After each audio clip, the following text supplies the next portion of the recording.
Welcome back to the Ohio Expo Center in Columbus, Ohio. I'm Sean Woodland with Bill Grundler. The fourth and final heat for Jackie, and it is a who's who of CrossFit athletes. The event record is 5 minutes, 4 seconds, 1,000-meter row, 50 thrusters, and 30 pull-ups. If that thing's going to be beating the record, these guys can certainly do it.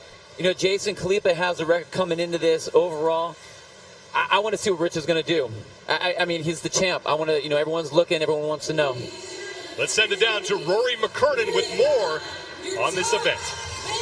Hey, thanks, guys. You know this last heat is going to be crazy fast. Assume unbroken pull-ups, assume fast and unbroken thrusters. It's all going to come down to the row machine. These guys aren't just gunning for a good time in the event. They want the event record set by Khalipa, and that means they'll have to haul ass here.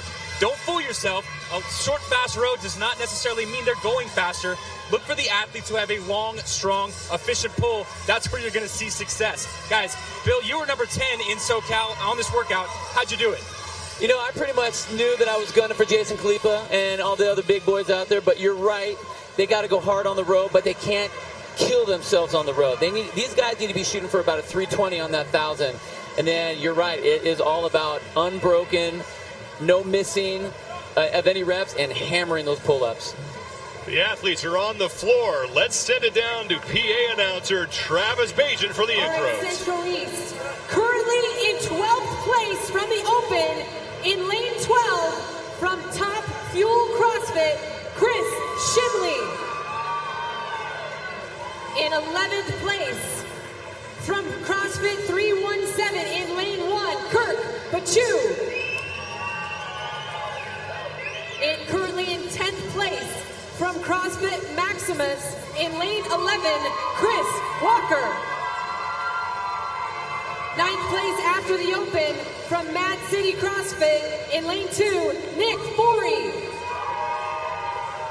8th place from the open, from CrossFit Cadre, in lane 10, 2011 Games athlete, Joe Weigel.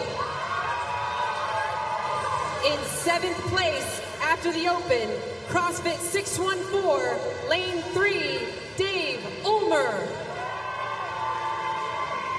6th place after the open, your 2010 CrossFit Games champion, lane 9, Graham Holmberg.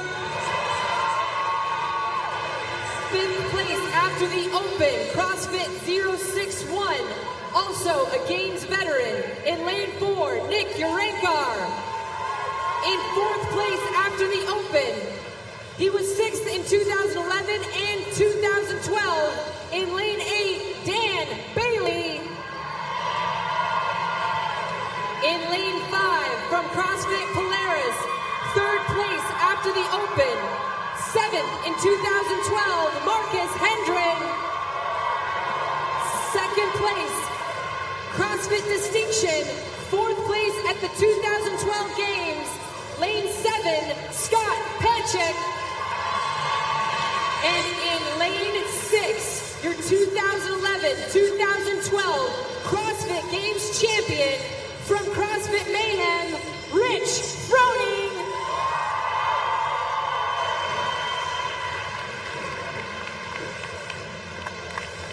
Your starting grid. Keep an eye on lanes 5 through 9. Those men all finished in the top 10 at the 2012 Reebok CrossFit Games, and they're all battling for a return trip to Carson. There's your two-time defending champion, Rich Froning. Not only trying to win this event, but also chase down the event record set by Jason Khalipa at the Northern California Regional at 5:04. You know, Rich did this event 2 years ago at the UFC Expo down in Houston. 5:32 was his time. Everyone that's been doing this time around has been cutting off about 30 seconds or so. So I think Jason's record might be a little shaky there.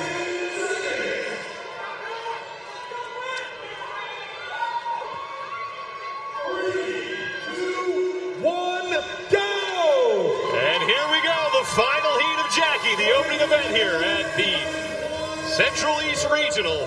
The time to beat, Dre Strom. Pardon me, it is Gerald Sasser, 5 minutes, 17 seconds. Dre Strom had the previous best time at 5:26. The event record, 5 minutes, 4 seconds. Jason Khalipa owns that. But that man, Rich Froning Jr., looking to chase that down. When you look at Chris Walker, he loves to row, and look at his form. Doesn't have the bandana, he's got the blue knee sleeves on right there. Long stroke. That's going to serve him well in this particular segment of Jackie. You have to get through this row smooth, consistent, and quickly. That right there is going to get the best marking on that computer, and that little computer box is telling you when you get to stop. And Chris Walker, one of the tallest athletes in the competition, 6'5", 220. A lot of range of motion there for him, but that can certainly help him out on the rower. Marcus Hendren, he's in lane 5. Hendren was one of the unknowns last year, wound up getting into the games. He finished 7th. He's 5'10", 198 pounds. Out of CrossFit Polaris. I'll tell you what, a farmer. He's a farmer that actually told his dad, guess what, Pa, I got to go and do this competition thing. So he's actually, this is the first time he's been able to do this, to actually physically train for the regionals and for the game. It's going to be really interesting to see how that year of training has been able to help him out. Rich Froning occupies lane 6. On the left of your screen, another man who made a name for himself last season, Scott Panchik. He finished 4th at the games. And Panchik really came onto the scene when the Open started and proved that he was not a one-hit wonder. Absolutely, but I want you to see, look at the difference in the rowing techniques here. Look how smooth and consistent Rich is. He's not blowing himself out, a lot longer strokes, whereas Scott's is short and choppy. Not a very efficient stroke at all, and I'll tell you what, that could hurt him when he gets to the thrusters. You need to have the gas for the thrusters and the pull-ups, especially when you're sitting side by side with a champ like that. You cannot blow efficiency, not at this point. Past the 2-minute mark, the time to beat 5:17, 2010 CrossFit Games champion Graham Holmberg. The only guy to ever take Rich down. The only man from the twin that's ever had the absolute stubbornness to do so. You know, he's always kind of sitting on the fringe, but I think what he said earlier is that I want to take Rich down. Like, if you don't think you're not going to take him down, you shouldn't be here. He wants to take him down. Yeah. Rich Froning has essentially won every competition that he has entered since winning in 2011. His pace, about 1 minute 40 seconds, and he has about 150 meters left, as all these judges' hands now are in the air, signifying that their athletes have just 250 meters or less left on that initial 1,000-meter row. We approach the 3-minute mark. In the 4th and final heat here of the opening event for the men, it's Jackie. They have 6 more events after this over the next 3 days. Again, these guys are going they want to come off around 3:20 if they want to get a decent time. You know, again, making sure that the thrusters and the pull-ups are going to be good, but they have to have the 3:30 is going to be too slow for these guys if they're chasing Jason. And here they go, everybody off the row at the same time. Dan Bailey on the thrusters. Panchik is there, as is Froning. Marcus Hendren, Graham Holmberg, all the athletes done with the row.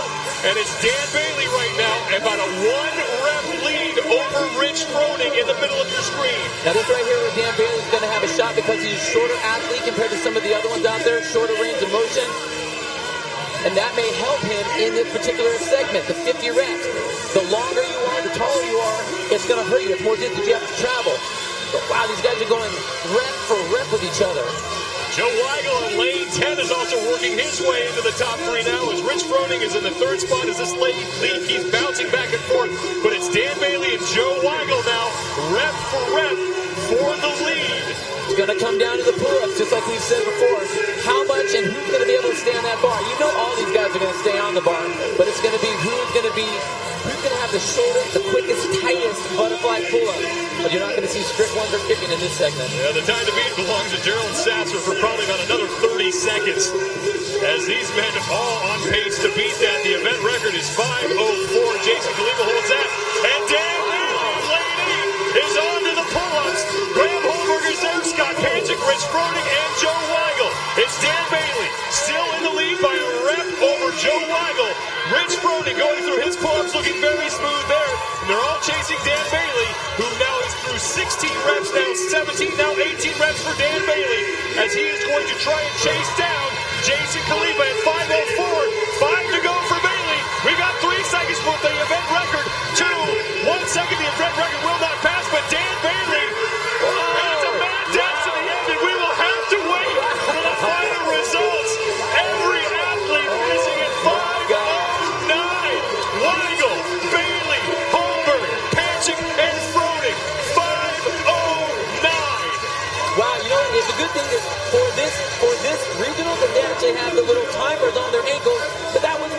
close to call.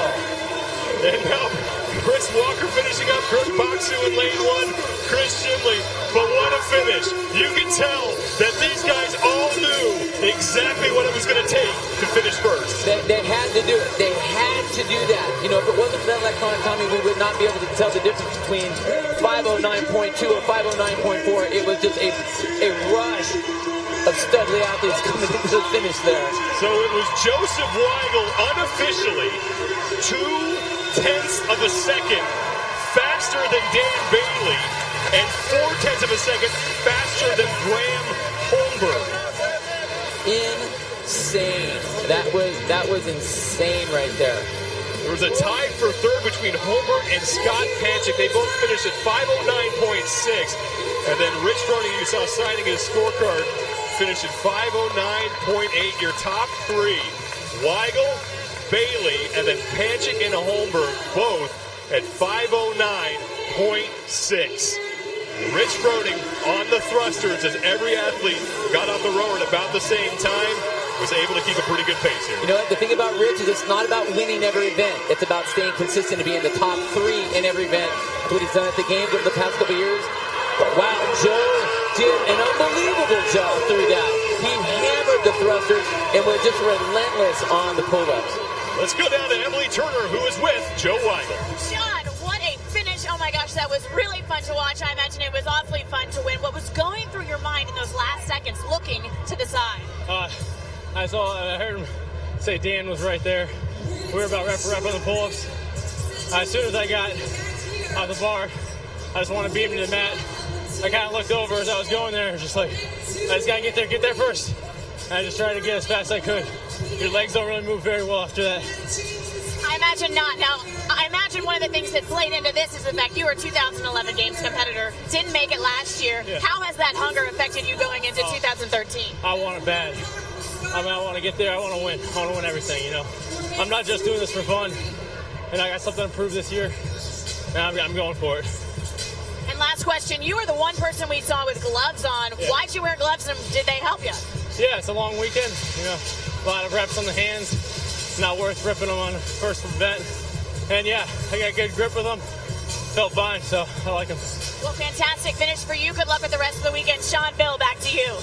Thanks, Emily. And if this heat is any indication of what we have in store for us this weekend, it is going to be a lot of fun. Joseph Weigel, 509.2. Not really the guy we thought would be putting up the best time. You know, look at Rich is sitting down there in 5th place. This is going to be an interesting weekend. Long events to go still, but it's going to be an interesting weekend. So Weigel with the win. Dan Bailey is in second, and Graham Holmberg and Scott Panchik tie for third. Your overall standings after one event, Joe Weigel, followed by Bailey, Holmberg, and Scott Panchik. The defending champion, Rich Froning, sits in 5th place. But we still have 6 events to go, and Rich Froning starting off the defense of his back-to-back CrossFit Games championships, and he's going to have a host of competitors to hold off. More coverage from the Central East Regional in Columbus, Ohio, coming up.